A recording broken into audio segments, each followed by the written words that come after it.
A Câmara dos Deputados instala nesta quarta-feira uma comissão especial para analisar a proposta que reduz a maioridade penal no país de 18 para 16 anos. A reunião está prevista para tarde. O relator da PEC será o deputado Mendonça Filho, do PL de Pernambuco.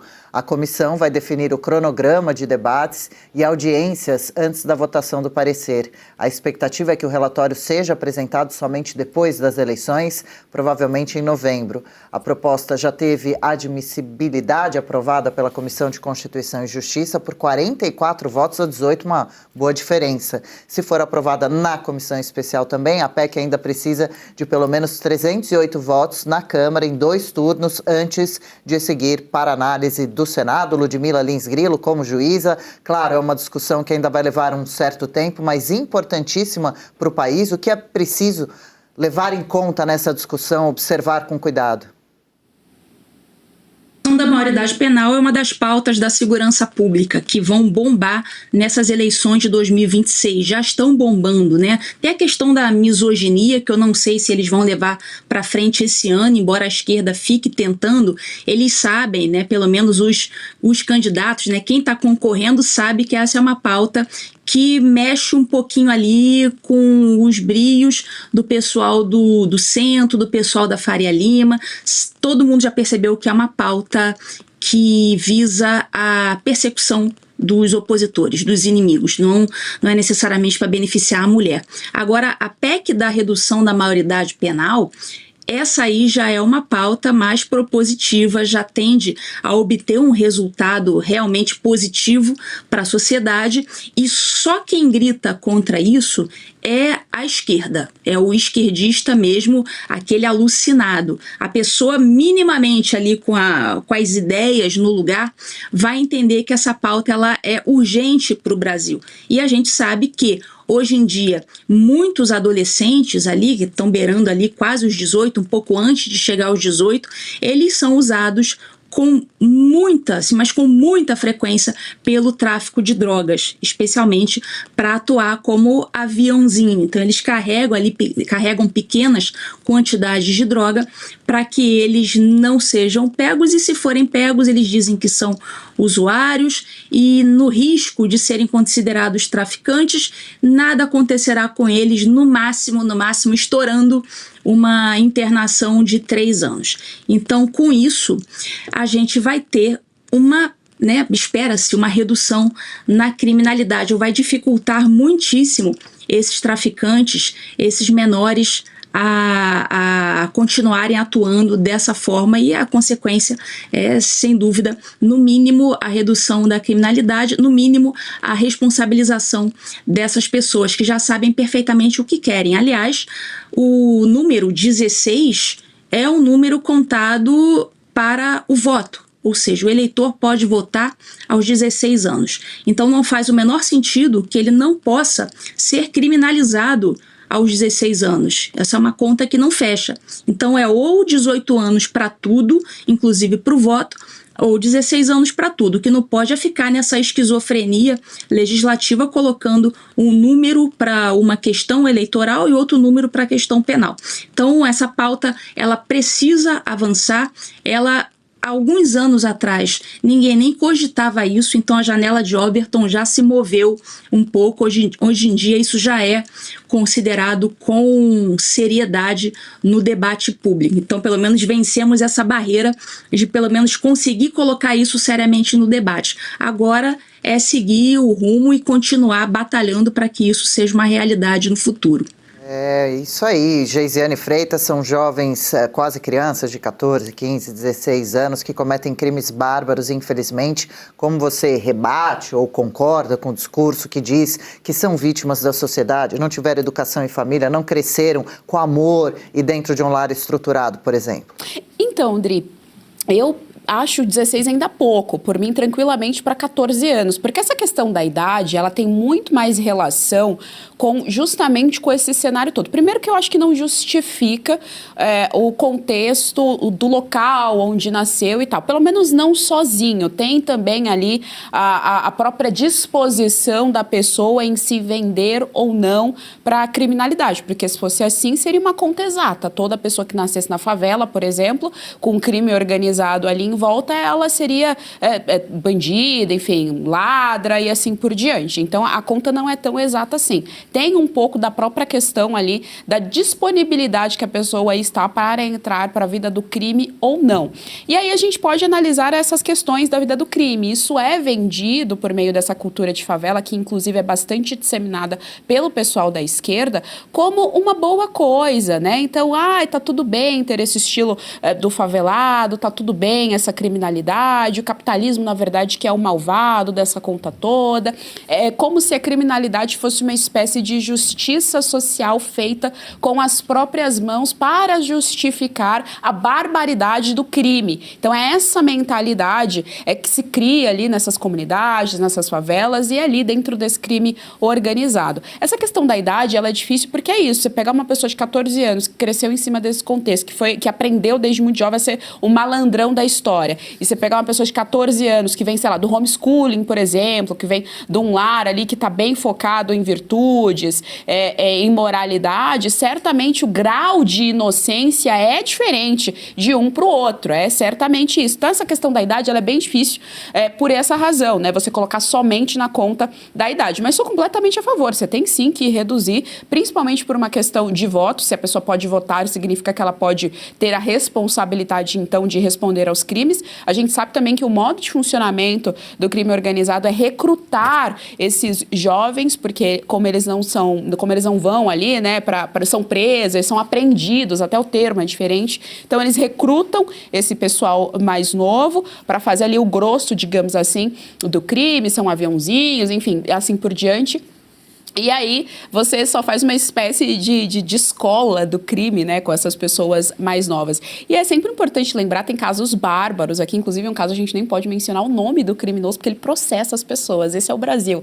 Mas tem um caso bárbaro de um rapaz, vou chamá-lo de rapaz, que estuprou uma menina, abusou sexualmente de uma menina, matou ela, matou o namorado dela, e ele tinha 17 anos mais ou menos, então ele só foi apreendido, passou um tempinho ali, tá solto, segue aí na vida solto, e a justificativa foi que ele era menor de idade. Meu Deus, é muito grave e preocupante. Aqui no chat, Bianca Adriana, minha xará, diz que maioridade penal e anistia são pautas urgentíssimas, e também o Vander diz só a favor, igual a Geise, maioridade a partir de 14 anos, e a gente sabe que os jovens, ou quase crianças, adolescentes, que eram encaminhados para casas de abrigo, de acolhimento, ou FEBEM, parece que saíam ainda piores, que faziam escola profissionalizante do crime ali com colegas presos juntos, presos ou detidos, acolhidos ali, né? E depois iam para o crime, seguiam nessa vida, ou seja, esses métodos não estavam funcionando.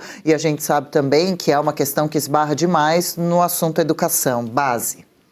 É tão complicado, porque todo mundo sabe como que acontece aqui a questão dessa impunibilidade que existe sobre os criminosos.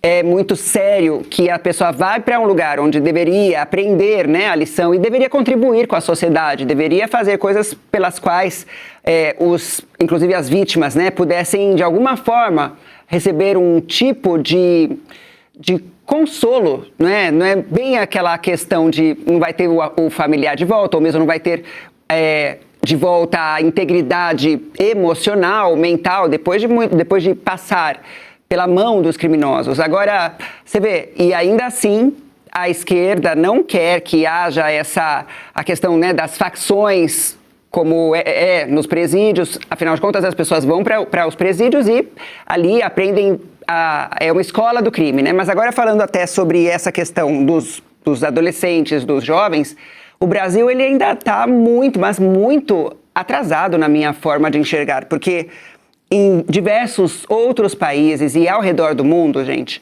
já tem uma idade assim bem menor para que sejam punidas criminalmente. Afinal de contas, sabe muito bem o que está fazendo. Veja, na Europa, países como a França têm como essa maioridade penal já é com 13 anos. Na Alemanha, 14 anos. Na Espanha, 14 anos. Portugal, 16 anos. A tendência de endurecimento está vindo de agora, né, de 2024, 2025, mas existem até países de modelo anglo-saxão que consegue, a partir até dos 10 anos, gente, 10 anos ou menos, já responsabilizar crianças que podem até ir a julgamento e ser enviadas a centros de detenção se cometerem crimes graves. Claro, não é por um furto ali, né, uma coisa... Aí tem diversas outras modalidades, assim, né, de punição, mas crimes graves, como esses, né, assassinato, uns com até requintes de crueldade, como esse que a Adri falou, são coisas que deveriam ser, sim, questionadas. Mas se nem o adulto eles querem que seja punido, né? Não querem punir nem o adulto, quanto mais o menor, o adolescente, a criança. Isso é muito sério, porque enquanto não houver um novo olhar, a gente vai continuar sendo vítima até mesmo de crianças que teriam, né, um futuro, talvez teriam um jeito, se entendessem que as coisas têm consequências, que existem consequências sérias quando você faz coisas sérias, coisas graves. Tem até no YouTube, né, uma série de vídeos ali dos julgamentos de adolescentes e eles chegam muitas vezes com um olhar altivo, um olhar de eu sou o dono do mundo, eu fiz mesmo, não me arrependo, até que o juiz ali nos Estados Unidos, né, bate o martelo e dá uma sentença como prisão perpétua. Aí vai caindo a ficha, né? Daí eles caem aos prantos e começam a, né, viram quase um bebezinho chorando, pedindo, né, ajuda. E isso para os crimes que são os brutais. Exemplo, matar, né, os pais, matar uma criança. Existem muitos desses e tem aos montes aí casos que nos mostram que o que está acontecendo não é o que funciona. Esse método, esse modelo aqui no Brasil realmente não funciona. Então, esperamos que esse assunto vá para frente e que tenha algo que a sociedade está pedindo há muito tempo. E para fechar, Paula Camacho, em épocas de se discutir muito sobre facções criminosas também aqui no Brasil, a Geise citou, esses adolescentes são muito cooptados, né, por essas facções que iludem esses jovens, muitas vezes sem essa estrutura familiar, iludindo com um pouco de dinheiro, com alguma sensação de poder ali, e depois pode ser um caminho sem volta. Sabe, Adriana, em alguns estados dos Estados Unidos não há idade mínima para se punir se eles cometem crimes hediondos com requintes de crueldade. Recentemente não, há alguns anos, vimos um adolescente de 12 anos que assassinou seus 2 irmãos, um de 13 e outro de 5, cruelmente. Esse adolescente foi condenado à prisão perpétua, ele foi julgado como adulto. E aqui no Brasil, este ano, nós vimos 4 adolescentes estuprar 2 crianças, uma de 9 e outra de 10. Eles filmaram e colocaram nas redes sociais. Agora eu te pergunto, por que as crianças, as vítimas, podem ser condenadas à prisão mental perpétua e os adolescentes que cometeram crime simplesmente sairão impunes? Gente, porque esse tipo de crime hediondo, cruel, colocar nas redes sociais para todo mundo ver, deveria ser inaceitável, porque ao completar 18 anos, esses adolescentes terão a sua ficha limpa e simplesmente apagarão o passado, como se nada tivesse acontecido. Mas as vítimas levarão esse tormento para o resto da vida. É isso que a sociedade vê. Tanto é que 79% da população brasileira acha que sim, a maioridade penal deve ser reduzida para 16 anos. Só que, gente, mesmo assim, o PT, o PSOL e os seus satélites de esquerda, eles se recusam a admitir que isso é necessário. E a desculpa as prisões estão lotadas. Prender não adianta nada. Mas o PL da misoginia, que impede as pessoas de falar palavras duras contra mulheres na internet, ou a lei Felca, que impede falar coisas de crianças na internet também, isso pode. Mas prender... Manter a pessoa, o criminoso, o adolescente que praticou um crime hediondo preso, isso não funciona. O que funciona é ressocialização. É colocar ele para assistir um filmezinho, ler um livrozinho, assistir uma aulinha, que ele está apto para voltar à sociedade, mesmo que tenha cometido um crime hediondo contra a vida de outra pessoa, de outro inocente. Isso é inaceitável, gente. A gente tem que sempre lembrar que o PT, o PSOL, todos esses partidos de esquerda, eles nunca vão defender a população. Eles sempre estão a favor do bandido.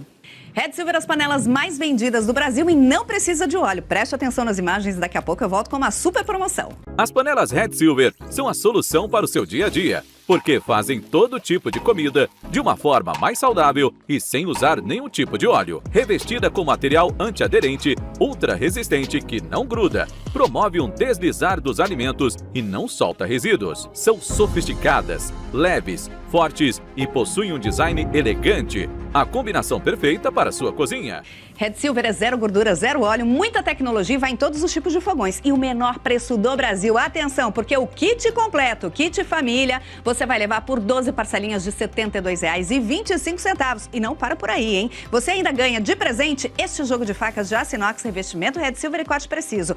Nós vamos entregar na sua casa e hoje você não paga o frete. Então aproveite e corra. Você pode pedir através do QR Code que está aparecendo ou ainda mandar uma mensagem para o WhatsApp 11 97661 8704. E se você pudesse ter acesso aos bastidores do Sem Filtro e conversar direto com os comentaristas e âncoras da Oeste?